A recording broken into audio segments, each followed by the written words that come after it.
Welcome Facebook Live. This is the home team. I'm Dr. Raul Serrano here with my awesome and beautiful wife, Jessica. And we're excited.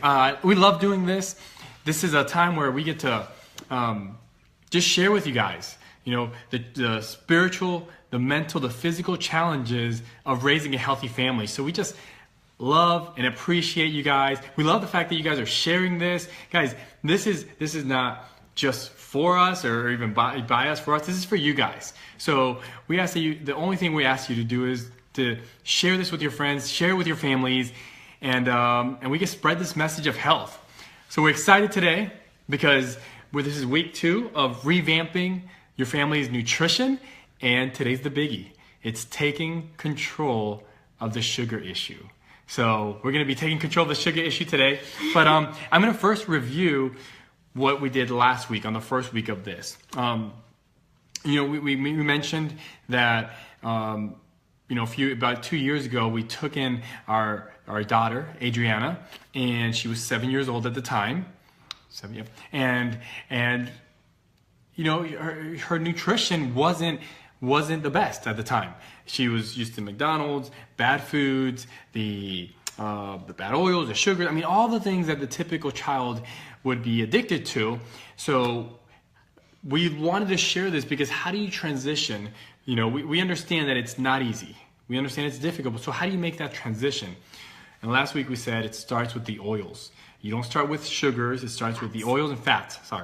And putting those good fats in there starts to give them the energy that they need to get through the day, so they're not crashing so much, so that they can start rebuilding the good hormone patterns in their body. So if you missed that, go back through the Facebook feeds and find week 1, and it was all about fats. And really quick with that, it actually just happened today. It's been awesome to teach these things because it gives us an opportunity to step back from our family and say, like, how can we get back on track with some of these? So of course last week was about fats. So we're at Whole Foods today. My kids love it. They have lots of free samples. We got some lunch in that bar line, and of course it comes up like they wanting to try the veggie chips, and Aria just kind of looks at me and she goes, nope, bad oils. So it's just it's a struggle, but it's just something you keep talking about as a family and you work through it together. Yeah, and so this week is sugar. And the reason this is such a huge issue is because sugar is one of the most detrimental things that our kids and ourselves can be consuming on a daily basis. So this isn't to say that your kids should be on a low-carb diet. No way. What we're saying is that the added sugars have to be decreased. They have to be minimized as much as possible. So we're going to dive in. I'm going to ask you, when Adriana came to us, or even with our whole family, how did we start transitioning to decreasing the sugar and getting that out of our diets? Sure, and it's one of the tougher things to do when it comes to nutrition, and I think it really just started with a mindset. Number one, as a mom, you can get overwhelmed with some of these decisions, and you just have to commit. You have to know that this is detrimental. You step forward, you step into it, and you say, I'm making this change. So go at it with confidence. And the second thing was, like, control what you can control. And what I can control as far as my family's nutrition is the home. Our kids are in preschool programs or at school. There's birthday parties like every other day. Like, we get this stuff. Even at church service, your kids go to class and they're eating the goldfish and the birthday cupcakes. And you just kind of have to know, like, we allow our kids to do that sometimes. We do. We allow them to have those things as a snack, but because we know that we're controlling what's in our home to the best of our ability. When you look through our pantry, when you look through our refrigerator, there's not that temptation there, and the things that I'm making at home, I'm making sure are as clean as possible. So control what you can control, and that's going to be your home environment. Don't let the other stuff overwhelm you. And I think that's the main tip. If you don't take anything, and we're going to go through some applications, so we have some products here that we use, and we're going to share that with you, but I think that's the main thing. It's control what you can control, right? Just like in life, there's certain things we can't control, but you can control certain aspects of that. And if you control that, the rest of it seems to take care of itself. So we don't have to feel guilty when we're at a party and the kids want a little bit of cake or a little bit of this.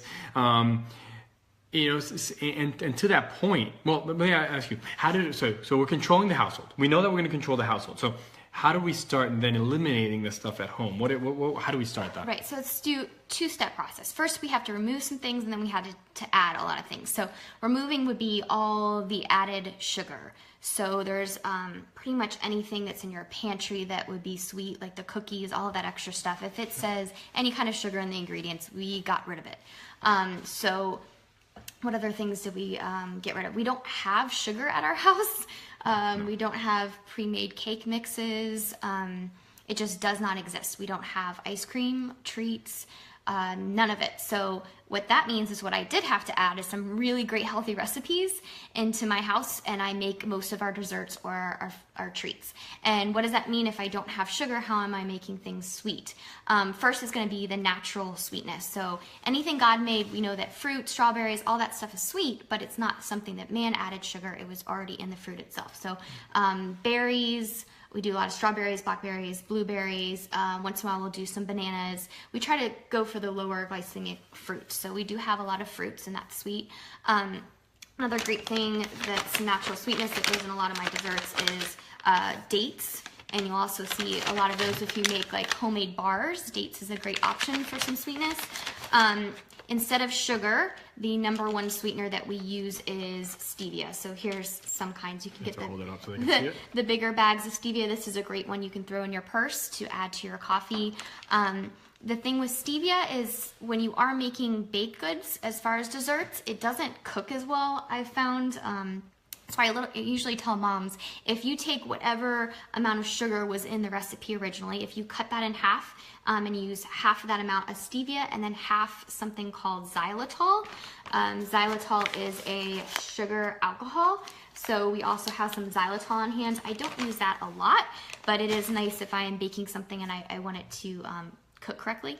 And then I would say the other thing that we use least, stevia is probably my first go-to, but natural honey, local honeys, and maple syrup. And they used to say grade B, but I don't know if some of you realized, I was reading an article the other day, and they got rid of grade B. Grade B was the more robust flavor, darker maple syrup that we always recommended to people. Well, they took the grade B label off of there, and so now you're only gonna see grade A, but just look for that darker, pure maple syrup, none of that Aunt Jemima flavored stuff. So those are just some of the sweeteners that I use on a consistent basis. Yeah, so controlling the sugar issue, what we have to do, #1, is control what you can control. For us, that's our household. We committed that we're going to control everything in the household. Even like Easter, you know, our kids did the Easter egg hunts, and they got the candies, and they got it like everybody else, right? But how do we control our house? We said you get, what was it, 3 pieces? It was one this last Easter egg hunt, but yeah. Yeah, they got 1 piece to bring home, and that was it. That's how we can control the home. So at home, we just don't have the sugar, we don't have the bad stuff, the processed stuff, and that's how we can control it. So then at home, we started to taking the stuff away, the stuff that had added sugars, and we used some of the stuff you just saw here. And if you have a sweet tooth like we do, I mean, we're huge ice cream fanatics. I love chocolate. I eat it every day. We just found alternatives. So it's not that we cut out everything sweet for our kids because they would go crazy, but you just make those healthy sweet treats at home to have on hand, and it satisfies. So that little piece of dark chocolate, whatever it might be. Yeah, and it's quantities too, right? For example, you know, we don't not give our kids ice cream. You know, the other day they did a great job, and I wanted to take them out to get a treat. And unfortunately, right outside our neighborhood, they built a Culver's. So I told them, I know. So I said, hey, you know what, you guys want to go to Culver's and get a treat? And they're all jumping and yeah. Okay, so we went. But this is the key. When we went to Culver's, they didn't each get a whole huge thing of ice creams. They literally, I ordered a mini ice cream. It's about this big, and I ordered 3 cups, and we all split it, and they were fine. They loved it. They got their ice cream, and so 4 of us ate a thing of ice cream, the mini ice cream from Culver's, and they all had plenty of ice cream, and they loved it. So the next thing is that I wanted to ask was, what as a mom, what's the hardest meals? What's the hardest thing when it comes to moms, and where to decrease the sugar in those meals? So this is I think pretty surprising, but I would say it's breakfast. And I just heard this actually in my Bible study that I do this morning, a mom talking about how many varieties of cereal there are in, even Whole Foods, and you're trying to pick out your cereal. So cereals are not something that we do in our house. And I think mornings are so tough for moms because it's breakfast, your kids are running off to school. You really want something super easy you can eat in the car, like been there, done that. My kids were addicted to gluten-free waffles for a long time. But really the breakfast, getting that sugar out, when you think about what's easiest, it's the Pop-Tarts, the waffles, the cereal with the milk, the bars, the Nutri-Grain bars, whatever it is, that's our go-to. So to really change breakfast, Not our go-to, that's not the typical go-to. But yeah, I get it, it's easy. So with breakfast, if you can think of it as like your foundational meal. It's called breakfast for a reason. You're breaking your fast. So with your kids, they've been asleep for, 12 beautiful hours for all of us, right? So when they wake up in the morning, we want to make sure that first meal is their healthiest. It doesn't, I know a lot of people say eat a huge meal. It just means make sure it's something filling and it has all the nutrients they need for their day. So number one thing that we have every morning is the shake. We've talked about this a million times, but the shake is so great because you call it a milkshake. You can use your almond milk, your coconut milk. You can put unsweetened cocoa powder. You could put a frozen banana and some peanut butter, and it's going to taste like a chocolate peanut butter milkshake. And then, of course, I'm hiding and dumping all of those, Vitamin vitamins, D3, spinach, just whatever nutrients they're needing for their day. And with that, we also put in there, I don't know if you mentioned that, a scoop of the protein. One scoop of protein is enough for all three kids. So they're getting their protein, they're getting their good fats, they're getting a low carb, or low sugar, I should say, huge breakfast. Another thing that we do for breakfast is the... So kids are super hungry in the morning, and yes, we have our shake, and sometimes that's enough. But we usually do like the sprouted bread. We have a farm that delivers at the office, but it's like sprouted, naturally baked bread. We toast it, and they kind of choose their toppings. So it's either going to be that grass-fed butter that we have. Grass-fed butter. It's great. And then we have, they can do like an almond butter or a peanut butter. So it's that filling component that has the good healthy oils in it. Going back to last week, it's getting those fats in there. Remember, for kids, we're not talking about low carb. We don't want low carb for kids. What we want is low added sugars. So you put a huge piece of healthy sprouted grain on there. You then lather that with the best thing they like is the raw butter, and we put a bunch of butter on there so they're getting all this good fats, which is just huge for their brain health. And then or they can get like almond butter or peanut butter. So now they're getting the filling. They also add the shake with that, and this is how you can make an easy, quick breakfast that they're getting. It's nutrient dense, and you're winning the day already. You already started off on a good track, and you're stabilizing their insulin, because what happens is, unfortunately, out there, a lot of parents, because it's easy, and we understand this, it's the cereals, the Pop-Tarts, the Nutri-Grain bars, that spikes their blood sugar, and when it starts to crash, this is when they lash out, they have uncontrollable fits, they can't focus, and then guess what? We have to feed them again, and typically the next meal is another sugar-loaded food, and this is how their hormones start to get off balance. So, guys, if you're liking this, please press the share. Give us some thumbs up, some hearts. We just want to give you guys practical stuff that you can use. So if you're on, say hi to us, and we can answer any questions you guys have as well. So any questions, anything else you want to add as far as the sugars and controlling it? No, I think we covered most of it.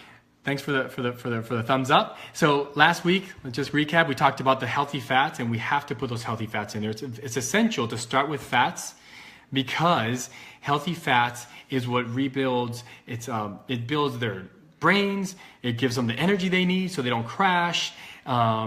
This week we talked about controlling your sugars, and we gave you a lot of tips on there. We see you, Stephanie. Hi, Stephanie. And then next week is proteins. We're going to talk about proteins, the healthiest proteins, how to get them into their nutrition, and where to go from there. So. Oh, thank you for asking, Splenda. Yes, Splenda. Alex, thanks for the question. Anything that's not natural, we're going to stay away from. So that's the Equal, Splenda. There's another one, the pink, the blue, and the yellow. You want to stay away from all of those. Those are toxic to the body because they're man-made. They're not God-made. The ones we showed you here, the stevia, Stevia it's a plant, so it's God made, and it's just made into a packet. So you want to look for stuff like that. So we want to stay away from Splenda. This would be probably the only packet, and they're carrying some of these at Starbucks and places like that. If you look for like the stevia, sometimes they have some monk fruit in there. That's really the only packet that you should be putting in your coffee. Awesome. Sure. Hey guys, like always, we love doing these. Next week we'll talk about proteins in the kids nutrition plan, and ask any questions you have, put any comments, press the share button, help us get this information out there. We will answer every comment, every question, and this is for you guys. So thank you guys for joining us, and we'll see you next week.